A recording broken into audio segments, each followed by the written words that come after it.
Assalamualaikum warahmatullahi wabarakatuh. Saya Fani Rahman, perwakilan dari kelompok 1. Di sini kami ingin memenuhi tugas Laksar CPNS tahun 2022 yang mengangkat tema tentang wawasan kebangsaan dan bela negara. Untuk narasumber kami di sini adalah Pak Dayu selaku staf pengelolaan. Untuk lebih lengkapnya kita wawancarai Pak Dayu. Izin Pak Dayu. Ya, monggo Mas Fani. Saya ingin mengajukan pertanyaan yang seputar tentang wawasan kebangsaan dan bela negara. Ya, Untuk pertanyaan pertama, dalam perspektif Bapak, wawasan kebangsaan dan bela negara itu apa sih? wawasan kebangsaan dan bela negara intinya adalah patriotisme dan nasionalisme. Jadi sebagai warga negara Indonesia kita patut memperingati seluruh peristiwa, seluruh jasa-jasa para pahlawan yang telah mendahului kita. Peristiwa-peristiwa itu kita harus memperingatinya dan harus mengupacara,kan sehingga kita tidak pernah lupa dengan jasa-jasa para pahlawan dan tidak pernah lupa dengan intisari dari kegiatan tersebut. Jadi seluruh momen, seluruh peristiwa yang berkaitan dengan kebangsaan kita harus peringati. Itu mungkin salah satu wujud dari bela negara warga negara Indonesia. Intinya kita menanamkan pada diri sendiri nilai-nilai cinta tanah air. Nah, cinta tanah air, betul sekali Mas Rami. Untuk pertanyaan kedua, bisakah Pak Dayu memberikan contoh sikap dan bela negara yang diamalkan dalam tugas Bapak sehari-hari, khususnya di staf pengelolaan ini? Di staf pengelolaan. Jadi pengelolaan mengatur tentang kepegawaian dan keuangan. Kebetulan saya mengatur di bagian barangnya.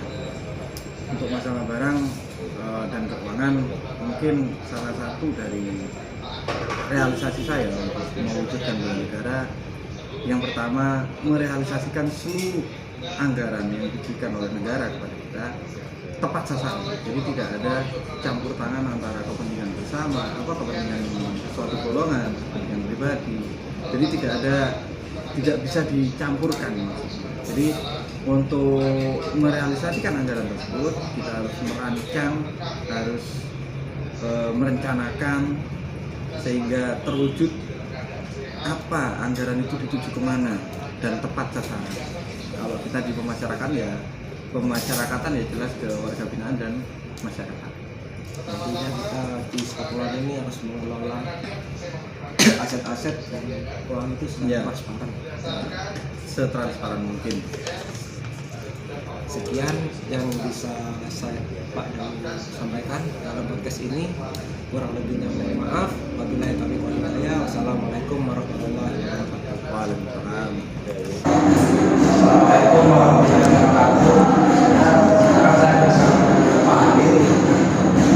Beliau adalah petugas daerah di Kota Gubernur, khususnya petugas BPA.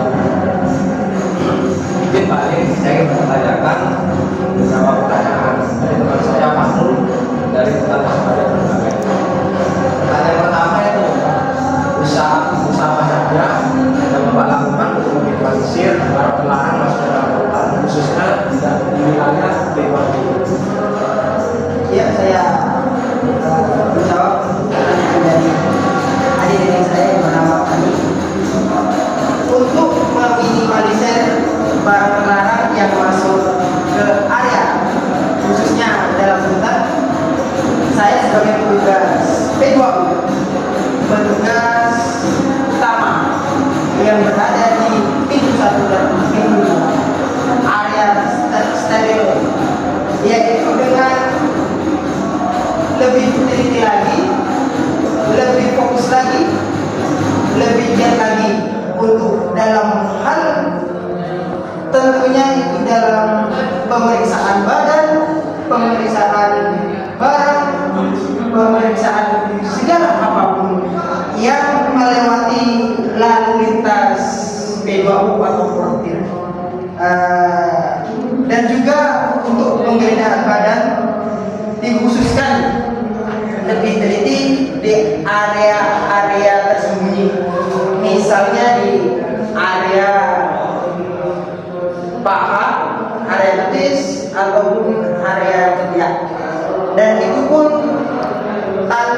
membunuh baik itu tamu dari instansi lain, staf pegawai ataupun pejabat, wajib kami periksa.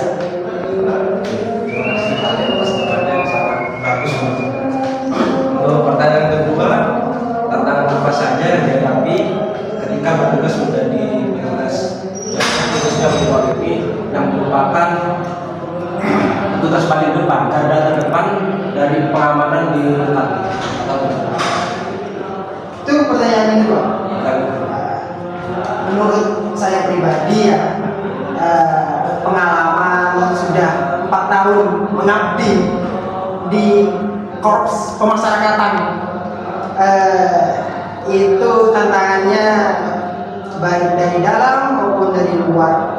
Yang dari dalam, kita wajib mendengarkan apa keluhan warga binaan, baik itu dari segi tempat tidur, tempat mandi, maupun dari segi makanan ataupun kebersihan lingkungan.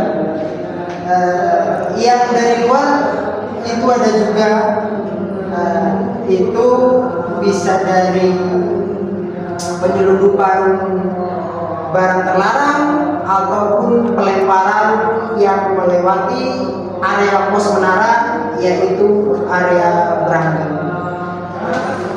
Terima kasih kalian atas waktunya. Kurang lebihnya mohon maaf. Assalamualaikum warahmatullahi wabarakatuh. Waalaikumsalam. Perkenalkan, nama saya Fahrul Rahmatulli Bajali. Saya berasal dari Rutan Kelas 2B Trenggalek. Pada kesempatan kali ini saya akan melaksanakan wawancara kepada narasumber saya yang saat ini sebagai seorang siswa dalam mengimplementasikan sikap bela negara dalam kehidupan sehari-hari. Perkenalkan, nama saya Ahmad Rifai. Saya adalah salah satu siswa di SMKN Negeri 1 Bogelan. Untuk Adik Rifai, apa saja upaya yang dilakukan Adik Rifai dalam mengimplementasikan wujud bela negara di rumah maupun di sekolah dalam kehidupan sehari-hari? Upaya saya dalam mengimplementasikan bela negara sebagai siswa adalah dengan cara melaksanakan peraturan sekolah, tertib dalam upacara, menjaga nama baik sekolah maupun keluarga, serta saya rajin belajar supaya saya bisa meningkatkan kemampuan saya agar berguna bagi saya, bangsa, dan negara di kemudian hari.